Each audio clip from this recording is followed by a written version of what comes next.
বিশ্বনবী তাহাজ্জুদের সময় দাঁড়িয়ে যেতেন ছোট্ট একটা ঘরে, চাটাইয়ের উপরে বিশ্বনবী মা এসে শুতেন, গাদাগাদি করে জায়গা নাই। মাঝরাতে বিশ্বনবী তাহাজ্জুদের জন্য দাঁড়াতেন, আল্লাহু আকবার বলে দাঁড়িয়ে যেতেন, নামাজ শুরু করে দিতেন।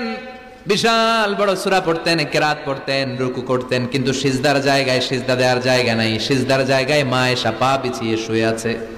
বুখারীর বর্ণনা, বিশ্বনবী সিজদায় যে হাত দিয়ে মা এসার পায়ের মধ্যে চিমটি কাটতেন, মা এসা বুঝতে পারতেন বিশ্বনবী এখন সিজদায় যাবে। সুবহানাল্লাহ পড়েন।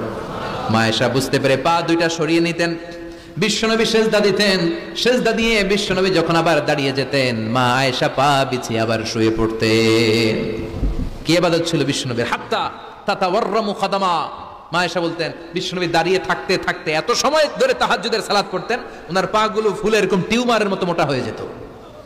সুবহানাল্লাহ পড়বেন না? দাঁড়িয়ে থাকতে থাকতে বিশ্বনবীর পা গুলো টিউমারের মতো মোটা হয়ে যেত। প্রথম রাকাতে বাকারা, আলে ইমরান পড়ে ফেলতেন। সুবহানাল্লাহ পড়েন। বিশ্বনবীর পা যেন ফেটে যাবে, এভাবে হাত বেঁধে দাঁড়িয়ে থাকতে থাকতে বিশ্বনবীর হাতগুলো বাঁকা হয়ে যেত, ব্যথা হয়ে যেত। বিশ্বনবী তখন হাত দুইটা ছেড়ে দিতেন। আবার যখন এনার্জি ফিরে পেতেন, যখন বিশ্বনবীর ভালো লাগতো, আবার হাত বাঁধতেন। পড়েন সুবহানাল্লাহ। তার মানে হাত ছেড়ে দিও নামাজ পড়া যায়, হাত ছেড়ে দিও। মালিকি মাযহাবের কিছু স্কলাররা ওনারা মত নিয়েছে, ওনাদের অনুসারীরা ইরসাল করে।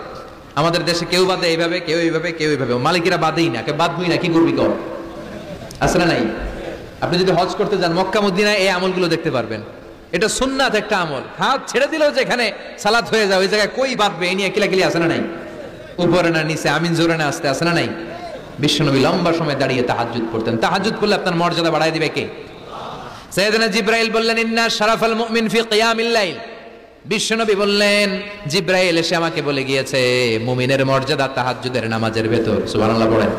তাহাজ্জুদের নামাজ পড়লে মর্যাদা বাড়ায় দেয় কে? দুই নাম্বার, কুরবাতুন ইলাল্লাহ। তাহাজ্জুদের নামাজ পড়লে আল্লাহর সাথে নৈকট্য বাড়িয়ে দেয় কে? আল্লাহর সাথে কানেক্টিভিটি আপনার বেড়ে যাবে। আমাদের দুনিয়াতে সব জায়গায় কানেক্টিভিটি আছে। এমপির সাথে হাত আছে, চেয়ারম্যানের সাথে হাত আছে, ওই এসআই এর সাথে হাত আছে, পুলিশের আইজির সাথে হাত আছে, কিন্তু আল্লাহর সাথে হাতটা নাই। কথা কন। আসল জায়গায় কানেকশন লাগানো দরকার। চিল্লায় বলেন ঠিক কি না?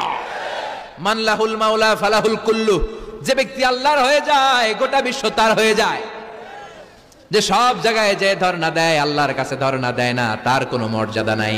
আর যে ব্যক্তি সব দিক থেকে মুখ ফিরিয়ে আল্লাহর কাছে যায়, গোটা বিশ্বের সবাই তার দিকে তাকিয়ে থাকে। এজন্য সম্পর্কটা লাগাইতে হবে কোন জায়গায়?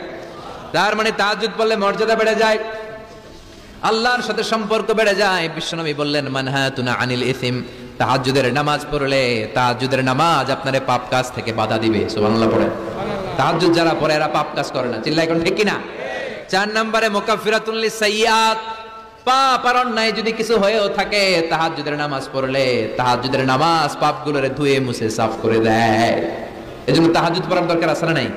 ঘুমের আরবিতে কিছু নাম আছে। ঘুমের একটা নাম হচ্ছে আন-নুআস। নুআস মানে ড্রোজিনেস। বাসে বসে আছেন, বাসে ঝুলে আপনিও ঝুলতেছেন, এরকম হয় না? ঝিমুনি, এটার বলে নুআস। আরেকটা হচ্ছে সামান্য হালকা লাইট স্লিপ, সামান্য ঘুম, এটার বলে পাওয়ার ন্যাপ। হালকা হালকা ঘুম, ঘুমও আসছে, আবার কে যেন কথা বলে ওইটাও শোনা যায়, এরকম ঘুম আছে না নাই? এটার বলে সিনা। আরবিতে এটার কি কয়? সিনা। আরেকটা হচ্ছে ভালো ঘুম, এটার বলে নাউম। এটার কি বলে? তাহলে পাইলাম নুআস, সিনা, নাউম। আরেকটা হচ্ছে জন্মের ঘুম। কিরকম ঘুম? এমন ঘুম যেই ঘুমে ডাকলেও মানুষ উঠে না, যেটা শেষ রাতে আমাদের যে ঘুমটা হয়, রাত 3টা 4টার দিকে কম্বল টেনে টেনে আরেকটু ঘুমাইতে মনে চায়, এরকম একটা ঘুম আছে না নাই? এই ঘুমটাকে আরবিতে বলে হুজুদ। কি বলে? সবাই বলেন। এই হুজুদের ঘুমকে স্যাক্রিফাইস করে ওই টাইমে যে সালাতটা পড়া হয়, ওই সালাতকে আরবিতে বলে সলাতুল হুজুদ বা সলাতুত তাহাজ্জুদ। সুবহানাল্লাহ পড়বেন না? এজন্য রাব্বুল আলামিন বলেন, ওয়া মিনাল লাইলি ফাতাহাজ্জাদ বিহি নাফিলাতান লাকা আসা আন ইয়াবআসাকা রাব্বুকা মাকামাম মাহমুদা। ও নবী, রাত্রিবেলা দাঁড়িয়ে আপনি তাহাজ্জুদের নামাজ পড়েন, আশা করা যায় বিশাল সম্মানিত মহিমান্বিত জায়গায় আল্লাহ আপনারে বসায় দিবে গো নবী। ঠিক না? তাহাজ্জুদের সালাত পড়লে মর্যাদা বাড়ায় দেয় কে? মুমিনের বৈশিষ্ট্য, তারা রাত্রিবেলা তাহাজ্জুদের সালাত পড়ে। ইমানদারদের বৈশিষ্ট্য, তারা হলো ফুরসান আন-নাহার রুহবান আল-লাইল। রাত্রিবেলা তাহাজ্জুদের যায় নামাজে কান্নার ঝড় তোলে, দিনের বেলায় ঘোড়া হাঁকিয়ে জিহাদের ময়দানে জিহাদ করে। ঠিক কি না? দিনের বেলায় চলবে কি? জিহাদ। এজন্য বিশ্বনবীর প্রথম প্রশিক্ষণ নিতে বললেন আল্লাহ, কুমিল্লা ইলা ইল্লা কালিলা। ও নবী, বিশাল মিশন নিয়ে দুনিয়ার বুকে আপনি এসেছেন গো নবী। প্রথম প্রশিক্ষণ যেটা নিবেন, রাত্রিবেলায় দাঁড়িয়ে দাঁড়িয়ে তাহাজ্জুদের প্রশিক্ষণ। বিশ্বনবীর আদেশ করলেন কে? কিসের আদেশ? সবাই কোন, আরো জোরে। ওই মুহূর্তটা তাহাজ্জুদের সময়টা এমন সময়, ইয়ানজিলু রাব্বুনা ইলা সামাইদ দুনিয়া, রব্বুল আলামিন আরশের উপর থেকে দুনিয়ার আকাশে নেমে আসে। নেমে আসে মানে বিশেষ একটা মনোযোগ দেয়, আর দুনিয়াবাসীরা ডেকে ডেকে বলে, গোলাম আলা মিন মুস্তাগফিরিনা গফির আলা। কার ক্ষমা লাগবে ক্ষমা চাও, সব গুনাহ আমি ক্ষমা করে দেব। আলা মিন মুস্তারজিকিন আরজুকালা, কার কি লাগবে আমার কাছে চাও, সব আমি দিয়ে দেব। আল্লাহু আকবার। আলা মিন মুস্তাকসিন আকসুলা, যার জামা দরকার জামা চাও, জামা দেব। ক্ষমতা দরকার ক্ষমতা চাও, ক্ষমতা দেব। নেককার স্ত্রী দরকার, নেককার সন্তান দরকার, সন্তান চাও, সন্তান দেব। সব দেয়ার মালিক কে? কেউ যেটা পারে না পারে কে? কেউ যেটা দেয় না দেয় কে? কেউ যেটা বোঝে না বোঝে কে? আল্লাহ শেষ সাথে আম করে ডাকে, দেওয়ার জন্য ডাকে, কিন্তু চাওয়ার সময় আমাদের নাই।